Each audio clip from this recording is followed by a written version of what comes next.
warahmatullahi wabarakatuh. Perkenalkan, nama saya Dwi Indah Setio Pratiwi dan 5 rekan saya yaitu semuanya, kembali lagi bersama saya Baik kita absen 18 dari kelas 12 4. Assalamualaikum warahmatullahi wabarakatuh. Perkenalkan, nama saya Bagus Darmawan, kelas 12 IPA 4, nomor absen 11. Assalamualaikum warahmatullahi wabarakatuh.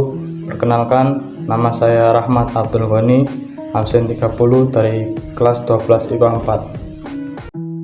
Perkenalkan, nama saya Zian Aulia Zafira.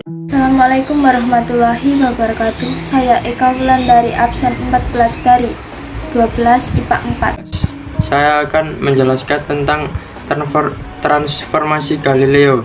Transformasi Galileo mempelajari bagaimana peristiwa fisika di dalam suatu sistem koordinat S yang bergerak dengan kecepatan tetap terlihat dari kacamata suatu sistem S yang bergerak dengan kecepatan tetap yang lain.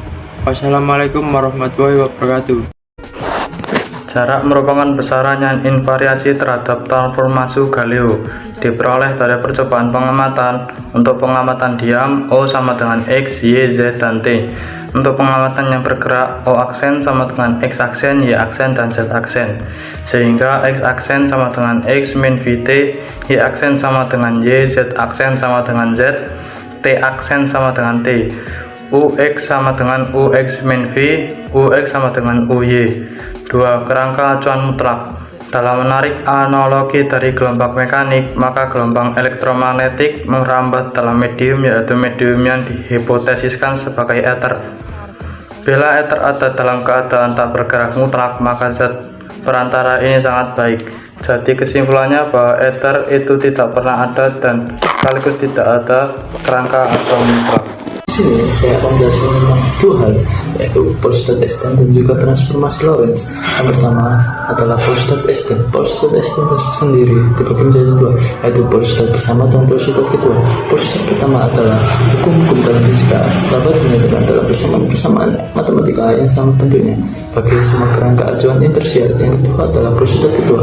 Polstat kedua adalah cepat rambat cahaya dalam ruang bebas sama dengan bagi semua pengamat dan tidak bergantung pada keadaan gerak pengamat. Selanjutnya yaitu transformasi Lorentz.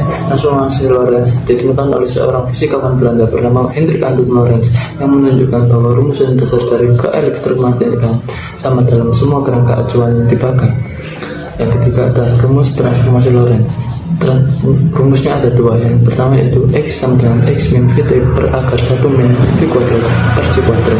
Y aksen sama dengan Y, Z aksen sama dengan Z. Keterangan X sama dengan sumbu koordinat, VT sama dengan kecepatan akhir, V sama dengan kecepatan, C sama dengan laju cahaya. Yang kedua adalah T aksen sama dengan T min V X per C kuadrat per akar 1 min V kuadrat per C kuadrat. Keterangan T periode sama dengan periode, Vx sama dengan kecepatan sumbu X, C sama dengan laju cahaya, V sama dengan kecepatan. Terima kasih. saya akan menjelaskan tentang efek Doppler. Apakah kalian tahu efek Doppler?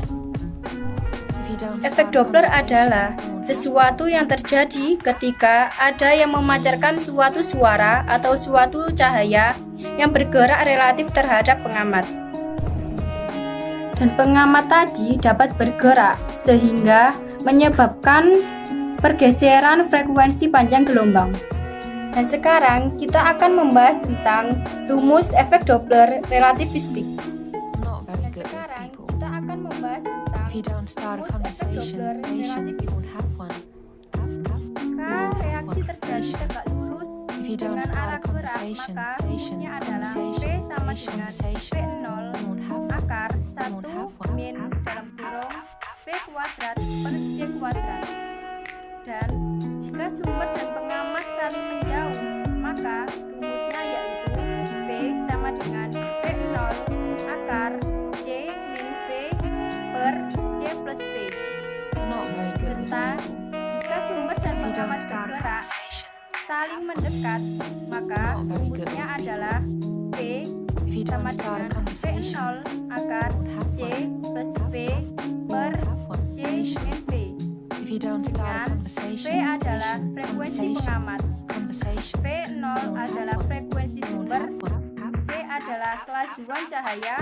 Kemudian saya akan melanjutkan tentang materi dinamika relativistik. Yang pertama adalah dengan momentum dan energi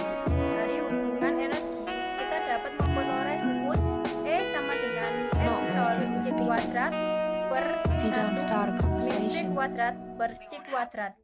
Dan dengan hubungan momentum diperoleh rumus P sama dengan M0 V per 1 min V kuadrat per C kuadrat. Maka E sama dengan M0 C kuadrat per akar 1 min V kuadrat per C kuadrat. Dan persamaan momentum relativistik adalah V kuadrat sama dengan M0V per akar 1 min V kuadrat per C kuadrat. Dan bisa juga dengan V kuadrat C kuadrat sama dengan M0 kuadrat kali V kuadrat kali C kuadrat per akar 1 min V kuadrat per C kuadrat. Dengan V adalah momentum relativistik, E adalah energi total relativistik, C adalah kecepatan cahaya, V adalah kecepatan benda, dan M0 adalah massa diam. Saya akan menjelaskan tentang maksud dari gambar atau slide di atas. Di atas merupakan rumus-rumus dari transformasi balikan Lorentz. Yang pertama, X sama dengan X1. Yang kedua, T sama dengan T turunan dikurangi Vx turunan per C kuadrat per akar 1 dikurangi V kuadrat per C kuadrat. Maksud Y dan Z di atas artian dalam.